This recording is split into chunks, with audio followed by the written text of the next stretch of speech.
When we think of moments that redefine the course of a life, our imagination tends to fly to the grandiose, to the dramatic. We are a culture obsessed with narratives of disruption. We believe in the transformation that comes like an earthquake, the loss of a job that forces us to undertake, the diagnosis that forces us to value health, the encounter with a soulmate who turns our world upside down. We wait for these cataclysmic moments, these cinematic turning points, believing that they are the only catalysts worthy of real change. I spent an entire decade of my adult life waiting for one of these earthquakes. I longed for a clear sign, an external event that would shake me up and give me permission to start over. As I waited, I didn't realize that my life wasn't being threatened by a seismic event. It was being silently destroyed by something much smaller and infinitely more dangerous, an infiltration. Imagine your life as a large, sturdy, well-built ship. Infiltration is not a spectacular hole caused by an iceberg. It is a single drop of water which emerges from a tiny and forgotten crack in the basement. A drop, then another, and another. At first it is imperceptible, but day after day, week after week, that persistent, ignored seepage begins to soak the wood, rust the gears, make the air heavy and moist. The ship still sails, the crew is still working, but something fundamental is wrong. Extra weight is being carried, a structural weakness is spreading. Sinking, though slow, becomes inevitable. That was my life. From the outside, the ship appeared intact. I was functional, competent, sociable. But inside, I was drowning in a silent storm of chronic anxiety, mental exhaustion, and an overwhelming sense of living someone else's life. And my salvation, my rescue, did not come in the form of a noisy rescue team. It came from a single, tiny, almost ridiculous change in habit, which was the equivalent of finding that crack in the basement and using a single finger to plug it in. Today, I want to share with you the story of how the simplest act I ever did became the anchor that saved me from an impending shipwreck. A story that taught me that we don't have to wait for earthquakes to transform our lives. We just need the courage to go down to the hold, find our most persistent infiltration, and have the faith that plugging that small crack can, in fact, save the entire ship. In order for you to understand the magnitude of the rescue, I must first take you to the dark and damp hold of my ship. I need to describe, in detail, the nature of that infiltration. It had a name, a ritual, and it began, religiously, at the exact moment that consciousness returned to my body each morning. My alarm clock was, of course, my cell phone. The shrill sound cut through the silence of the room, and my first action, even before a coherent thought was formed, was to reach out and grab that rectangle of glass and metal. There, in the dim light of the room, with my body still heavy with sleep, I committed my daily spiritual suicide. I would turn off the alarm and, with my thumb, open Pandora's box. The cold, bluish light of the screen hurt my sleepy eyes, and then the avalanche began. A torrent of information, demands and stimuli that I poured over my vulnerable and defenseless brain. First, the email. That little red number on the icon, already indicating 6, 8, 10 new messages that arrived while I was sleeping. One was from my boss, with the subject urgent. My heart was already starting to race. My body was still lying down, but my mind was already in the office, in crisis mode, formulating answers, anticipating problems. Cortisol, the stress hormone, began its morning dripping. Then the news. A quick scroll through the main portal. A war on another continent, an impending economic crisis. A new study saying that something I ate every day was actually poison. Fear, uncertainty, impotence. I absorbed all of this like a sponge, without any filters, without any preparation. And then, the coup de grace, social networks.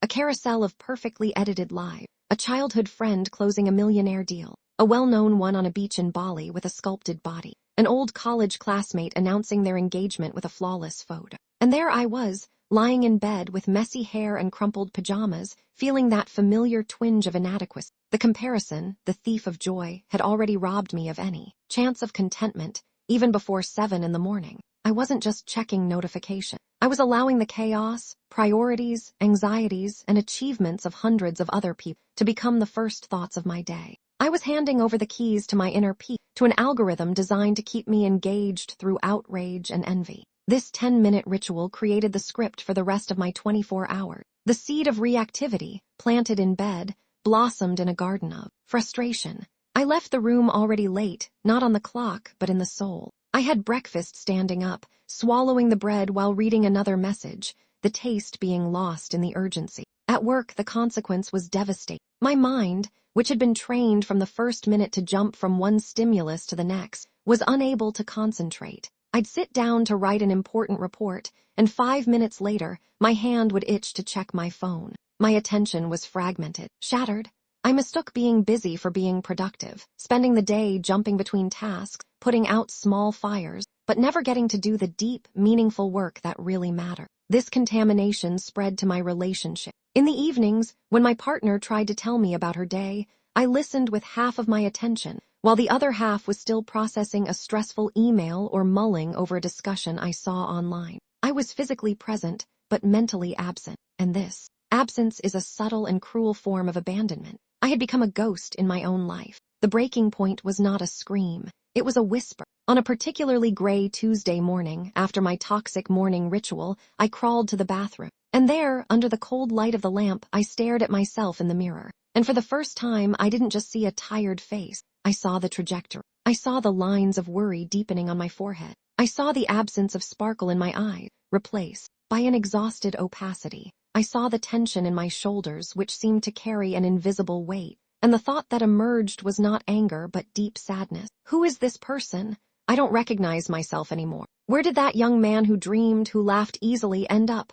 This is not living. This is surviving, and badly. At that moment, looking at my own faded reflection, I felt the weight of all the accumulated mourning. I understood that if I didn't change the beginning of my daily story, the ending would always be the same. That exhausted and unknown man in the mirror. My mind, in its usual way, began to plan the revolution. That's it. Starting tomorrow, you'll wake up at 5, meditate for an hour, run in the rain, drink a green juice and read Stoic philosophy. But my record of failed revolutions was long and humiliating. The grandeur of the change was the very engine of failure. Then another voice emerged, a calmer, wiser voice born of that deep time. She whispered, "Stop trying to build a new castle.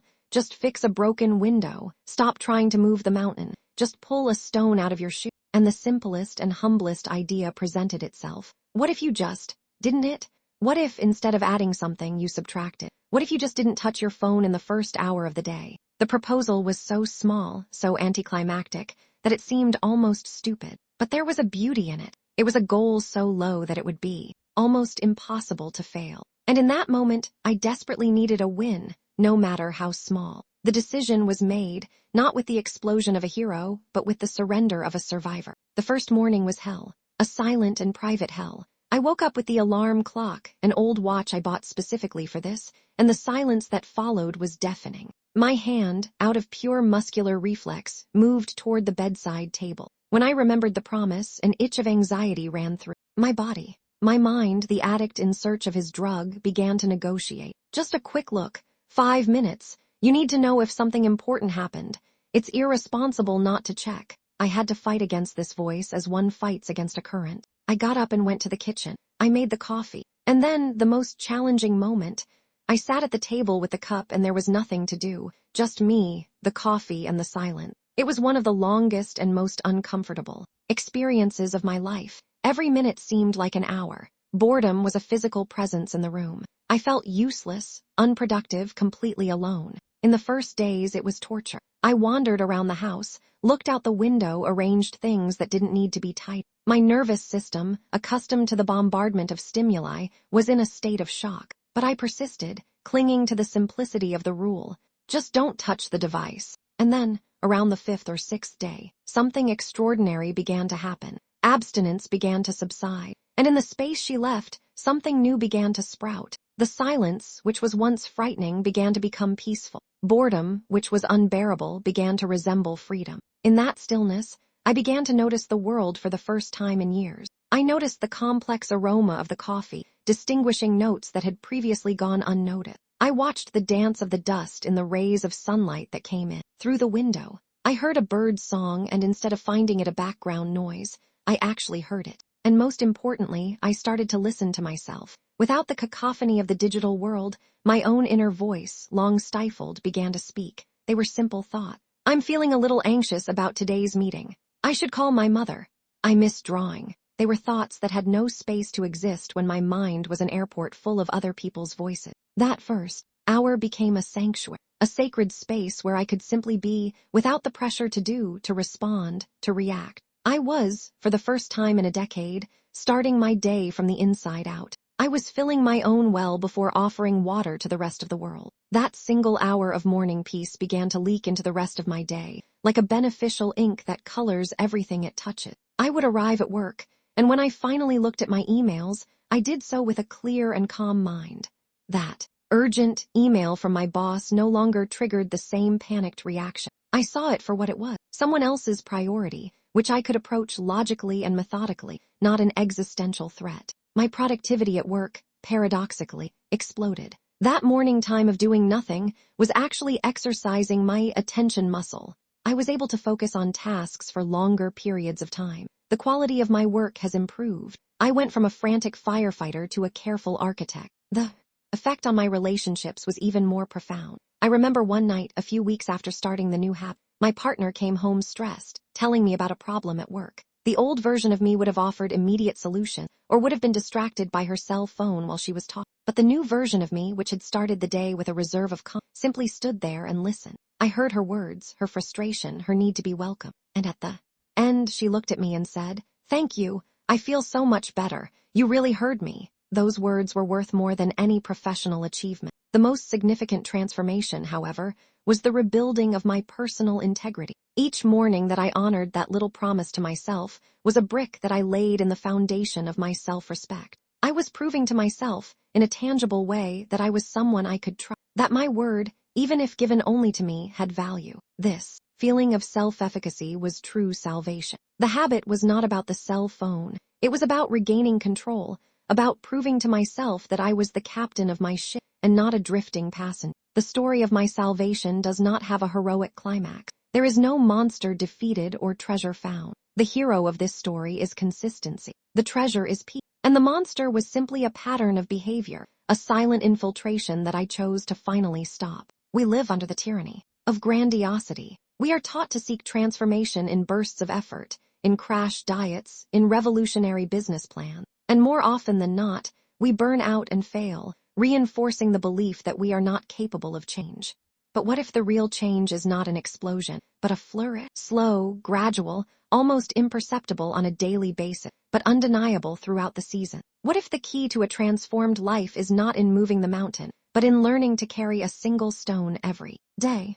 My little habit, my stone, was to create a space of silence in my morning. For you, it may be something completely different. It can be the act of drinking a glass of water before coffee. It could be the decision to take a 5-minute walk around the block after lunch. It can be the commitment to read a single page of a book before bed. It may be the practice of saying no to a small request that you would accept out of sheer obligation. The specific nature of the habit is secondary. The primary principle is this: find the lowest leverage point that can generate the greatest cascading positive impact in your life. Don't underestimate the power of a small daily victory to rewrite the story you tell about yourself. Today, I invite you to abandon the search for the miracle and fall in love with the power of the process. Instead of asking yourself, "How can I change my whole life?" ask yourself, with compassion and curiosity, "What is the smallest and simplest change I can make today that would honor the person I want to be?" Don't ask yourself to move the mountain tomorrow. Just find your stone, your humble little stone, pick it up,